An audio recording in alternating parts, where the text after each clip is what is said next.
ॐ नमः सिद्धेभ्यः। ॐ नमः सिद्धेभ्यः।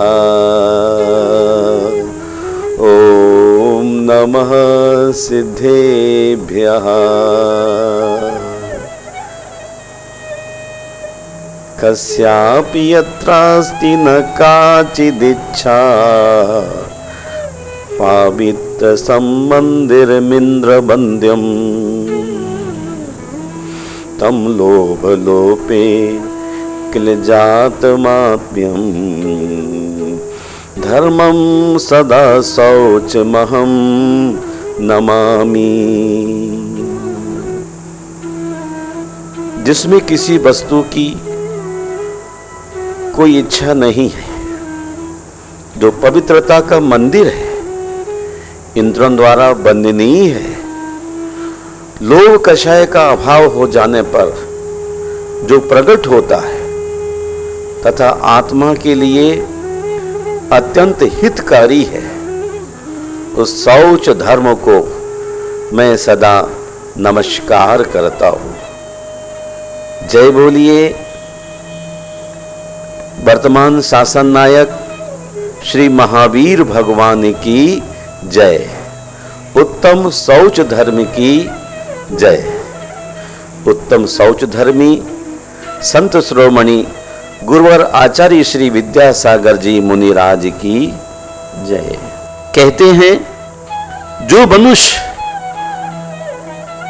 शरीर के जीर्ण हो जाने से, बाल के जीर्ण हो जाने से, दांत जीर्ण हो जाते हैं, आंख और कान जीर्ण हो जाते हैं, परंतु एक तृष्णा जवान होती जाती है, उस पर काल का कहीं प्रभाव नहीं पड़ता। तृष्णा काल अप्रभावी है। हजार वाला लाख की कल्पना करता है, लाख वाला करोड़ की, करोड़ों वाला राज्य की, और राज्याधिपति स्वर्ग की इच्छा करता है। अंगम गलितम पलितम मुंडम दसन विहीन जातम तुंडम वृद्धो याति गृहीत्वा दंडं तदपि न मुंचति यासा पिंडम।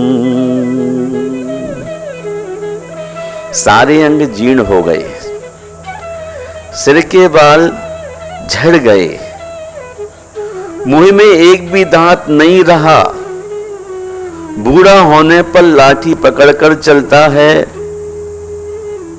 लेकिन फिर भी यह तृष्णा पिंड नहीं छोड़ रही है।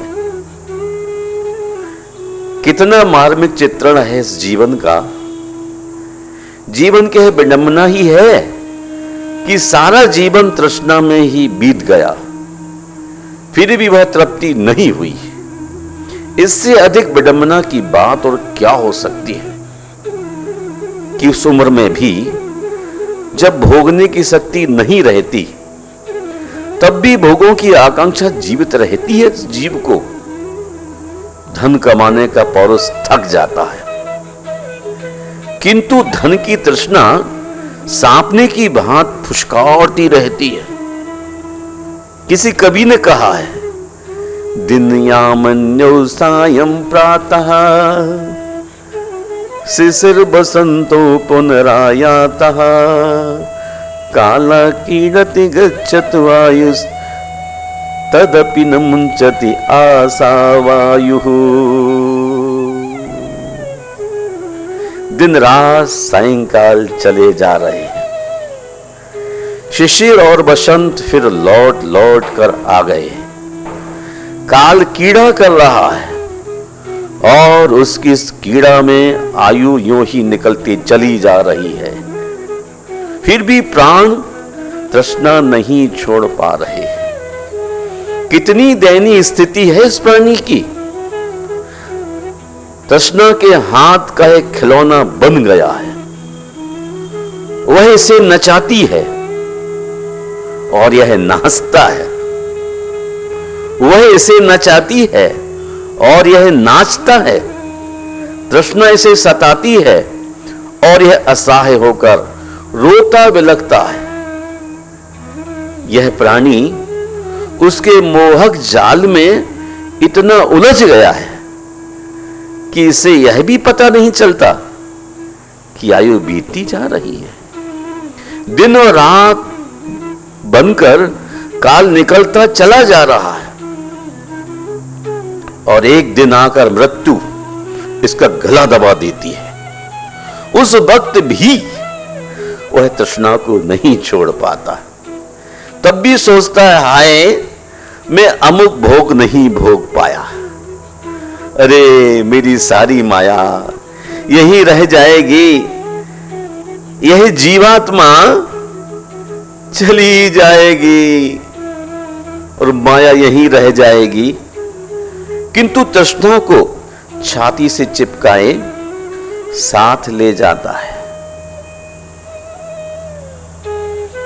तृष्णा निर्धनों को तो अपने चंगुल में फंसाई ही रखती है, परंतु धनिकों को भी नहीं छोड़ती। धनिकों को गरीबों से ज्यादा तृष्णा होती है। वे सदा 99 के फेर में पड़े रहते हैं, उनकी तृष्णा पूर्ण नहीं होती और अचानक काल आकर उनकी चोटी पकड़ लेता है। तृष्णा के चक्रव्यूह में पड़कर मनुष्य अपने जनक जननी को भी भूल जाता है और अंतिम समय में बहुत तड़पता पछताता है कि मैं कुछ दिन और जीवित रह जाऊं ताकि तृष्णा को त्याग कर भगवत भजन करूं। परंतु उस समय उसे सारी दौलत के बदले जीवन का एक क्षण भी नहीं मिल सकता। तब क्यों ना बचपन और जवानी में ही तृष्णा का छेदन कर परोपकार और प्रभु भक्ति से अपना जीवन सफल सार्थक किया जाए। तृष्णा का प्रतिपक्ष संतोष है। जिसे संतोष है उसे तृष्णा डरती है, उससे तृष्णा डरती है और वह उससे दूर, बहुत दूर भागती है। तृष्णा में दुख ही दुख है और संतोष में सुख ही सुख सन्निहित है। संतोषम परमम लाभः, संतोषम परमम धनम, संतोषम परम वायु, संतोषम परम सुखम। महानुभाव पतंजलि योग सूत्र में लिखते हैं, संतोषात् उत्तमम सुख लाभः। संतोष से सर्वोत्तम सुख मिलता है। संतोष से सर्वोत्तम सुख मिलता है। ईशावास उपनिषद का एक मंत्र है, माग्रद्धा कसश्च धनम। किसी के धन का लालच मत करो, किसी के धन का लालच मत करो। जहां लाहो तहां लोहो, लाहा लाहो पविड्डई। 2 मास कयम के जी कोंडी इबिन निठई। लाभ होते ही व्यक्ति का लोभ बढ़ जाता है। जहां लाहो तहां लोहो, लाहा लाहो पविड्डई। लाभ ही लोभ का कारण है और आगे बड़ी भरी कहानी है। 2 कौड़ी को आया एक ब्राह्मण, जिसको भगवान की आरती करने को 2 कौड़ी भी नहीं थी। वह राजा के दरबार में पहुंच कर याचना करता है कि राजन, मुझे 2 कौड़ी दे दीजिए, मैं भगवान की आरती कर लूं। 2 कौड़ी मांगता है, फिर 4 मांगता है, फिर 8 मांगता है, फिर 16 मांगता है, 32 मांगता है, 1000 मांगता है। राजा भी उदार था, 1000 कौड़ी भी उसको देने को तैयार हो गया। किंतु उसके लोभ को देखे राजा ने सोचा है तो महान लोभी है। जहां लाहो तहां लोहो, लाहा लाहो पविड्डई। 2 कौड़ी 2 मास को आया था, 1000 देने के बाद भी संतुष्ट नहीं है। राजा ने अपने कुबेर से कहा, जाने दो इसके लिए। सुवर्ण रूपसु पव्या भवे, सियाहु कैलाश समा असंख्या, नरस लोद्धस उपव्या भवे, सियाहु कैलाश समा असंख्य। इस संसारी प्राणी की बुद्धि तो देखो, नरस लुब्धसन तेहि किंची इच्छा हूं आगा समानंतया। सोने और चांदी के इसको पहाड़ भी दे दिए जाएं तो इस व्यक्ति की इच्छाएं पूरी नहीं हो सकती हैं। सुबंध रूपसु पव्या, सोने और चांदी के पहाड़ देने के बाद भी इसकी बुद्धि ठीक नहीं है। अत्थो अनर्थ मूलम, सचमुच अर्थ ही अनर्थ का मूल है, इसलिए इस व्यक्ति के लिए देना ठीक नहीं है। मैंने सुना है उससे कुआं नहीं भरता, उसी प्रकार धन से लालची की आंखें नहीं भरती। सम्राट का खजाना देख करके और लोभ उसकी तरह कुआं नहीं भरता। गरीब का भी कभी पेट नहीं भर सकता है। मेरा आपसे निवेदन है, अर्थात तोराणाम गुरु न बंधु, अर्थार्थी अर्थात लोही व्यक्तियों का अपना कोई गुरु प्रिंसिपल नहीं होता, कोई बंधु नहीं होता। वह तो नगर बधू की तरह पैसे की धुन में सवार दौड़ते रहते हैं। और नीतिकार यहां कहते हैं लोभात क्रोधः प्रभवति, लोभात कामा प्रवर्तते, लोभात मोहश्च माया च मानस्तंभ परासुता। लोभ से क्रोध उत्पन्न होता है, लोभ से काम की प्रवृत्ति होती है, और लोभ से ही माया मोह अभिमान उद्दंडता तथा अभिमान आदि दोष प्रकट हो जाते हैं। तई महाभारत में श्री कृष्ण कहते अहो लोभस्य साम्राज्यम एक छत्र महितले, धरती पर लोभ का एक छत्र साम्राज्य है। तभी तो आदमी लोभ का प्याला पीकर बेअकल और दीवाना हो जाता है, बीमारियां घेर लेती हैं। लोह मूलानी पापानी रस मूलानी व्याधया, स्नेह मूलानी शोकानी तीर्णी त्वक्ता सुखी भवेत। लोभ पापों का मूल कारण है। रस व्याधियां पैदा करता है। रस मतलब तरह तरह की कोल्ड ड्रिंक बोल्ड ड्रिंक जितनी लिक्विड चीजें हैं। स्नेह मूलानी शोकानी, और ज्यादा फ्रेंडशिप भी दुख का कारण है। इसलिए लोभ को भी छोड़िए, रस को भी छोड़िए और स्नेह को छोड़िए, सुखी हो जाएंगे। आज से कोई 30 वर्ष पहले शिवशाला में एक पद लिखा है, लोभ समन्वित धी है जिनकी, सत्य मार्ग वे त्याग चले, तृष्णा की वह जननी प्यारी, कहते ऋषि वर सत्य चले, तृष्णा से पीड़ित मन प्राणी, यह प्रभव में भटक रहा, शिवशाला शिवशाला कहता, किंतु न पाता दर्श मुधा।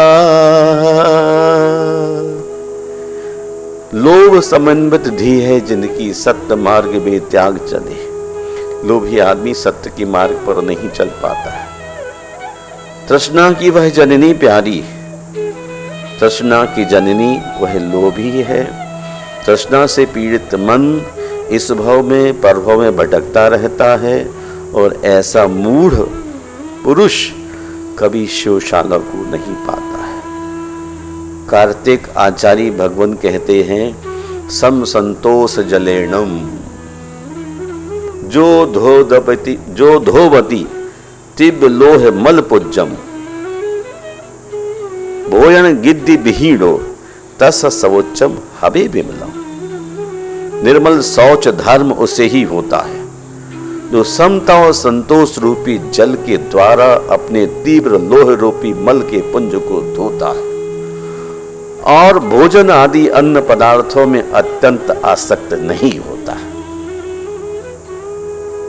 स्वर्गों में देव पूरी तरह भोगों का परित्याग तो नहीं कर सकते, जैसा कि मनुष्य जीवन पाकर कर पाना संभव है, लेकिन वे देव भी जहां जहां भगवान के पंच कल्याणक होते हैं, वहां वे अवश्य जाते हैं और परिवार सहित विषय भोगों को गौण करके उन महान आत्माओं की सेवा आराधना करके अपने स्वरूप को देखने का प्रयास करते हैं। मैं भी चाहता हूं आप लोभ को छोड़ करके अपने स्वरूप को देखने का प्रयास करें। हमारे आचार्य पूज्यपाद स्वामी सर्वार्थ सिद्धि में लिखते हैं, प्रकर्ष प्राप्त लोभात निर्वृत्ति शौचम। प्रगाढ़ लोभ से निर्वृत्ति लेना शौच है। प्रगाढ़ लोभ से निवृत्ति लेना शौच है। जिन्होंने प्रगाढ़ लोभ को छोड़ा है उन्होंने ही शौच धर्म को ग्रहण किया है। मैं आपसे पुनः आचार्य कुंद की सन्निधि में स्वाध्याय करने के लिए कहता हूँ। 12 अणुवेखा में कुंद आचार्य जो हमारी श्रद्धा के प्रमुख केंद्र हैं, कहते हैं, कंखा भाव निमित्तों किच्चा वैरग भावना जुतो जो बट्टदी परम मुनि तस्दु धम्मो हवे शौच। जो परम मुनि इच्छाओं को रोककर वैराग रूप विचारों से युक्त हो आचरण करता है वह शौच धर्म का धारी होता है। मैं आपसे अंत में एक बात कहना चाहता हूं, उन्नति का लक्ष्य शौच धर्म की राह पर आगे बढ़ना है। संसार का धन बटोर लेना या जीवन की आवश्यकताओं को बढ़ा लेना उन्नति का सूचक नहीं है, क्योंकि धन का लोभ सच्चे आनंद की प्राप्ति में सबसे बड़ी बाधा है। लोभ सब बुराइयों की जड़ है। जब तक यह जड़ हरी रहती है दूसरी बुराइयां मिट नहीं सकती हैं।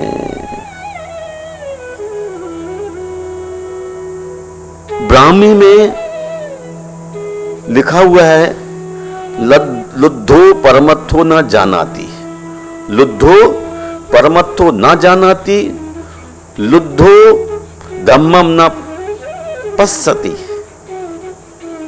लोभी आदमी परमार्थ को नहीं जानता, लोभी आदमी धर्म को भी नहीं जानता। लोभ से क्रोध, काम, माया, मोह, अभिमान, उद्दंडता, पराधीनता आदि आदि अनेक चीजें पैदा होती चली जाती है। इसलिए मेरा अंत में आपसे निवेदन है कि आप लोभ को छोड़ करके धर्म को जानिए, परमार्थ को जानिए और सामाजिक अनेक बुराइयों से बचने का प्रयास कीजिए। एक बुढ़िया मुझे याद आती है, एक अंधी बुढ़िया थी, वो बड़ी गरीब थी, उसके पोता भी नहीं था, बहुत दुखी रहती थी। एक रोज भगवान के चरण में पहुंच गई और निवेदन करती, भगवान मेरी आंखें भी नहीं बचपन से और भोजन के लिए एक जून बड़ा भारी पड़ता है और मेरे यहां पोता तो हुआ ही नहीं। मैं चाहती हूं आप मुझे आशीर्वाद दें। भगवान ने कहा तथास्तु, मांग ले। भव्यात्मन क्या चाहती है, पर चालाकी देखो आप बुढ़िया की, क्या कहती है, हे भगवान मैं सोने के कटोरे में दूध भात खाती हुई पोते को अपनी आंखों से देख सकूं। मैं हैरान हो गया कि एक बात में 3 चीजें बुढ़िया ने मांग ली। कितनी लोभ प्रवृत्ति है। इतना ही कहते हैं भगवान, इन आंखों से आपको देख सकूं, सुख शांति अर्जित कर सकूं। लेकिन बुढ़िया ने संसार मांगा, आप बुढ़िया की तरह संसार को मत मांगिए। आप कभी भावना बनती है तो यही इच्छा करिए कि भगवान मैं परमार्थ पर लग सकूं, धर्म के मार्ग पर चल सकूं। यही मेरे जीवन की आकांक्षा है। आप सबके मंगल की कामना करता हूं। उत्तम शौच के दिन आप सबको निर्लोभ होने के लिए बहुत बहुत आशीर्वाद देता हूं। बहुत बहुत आशीर्वाद।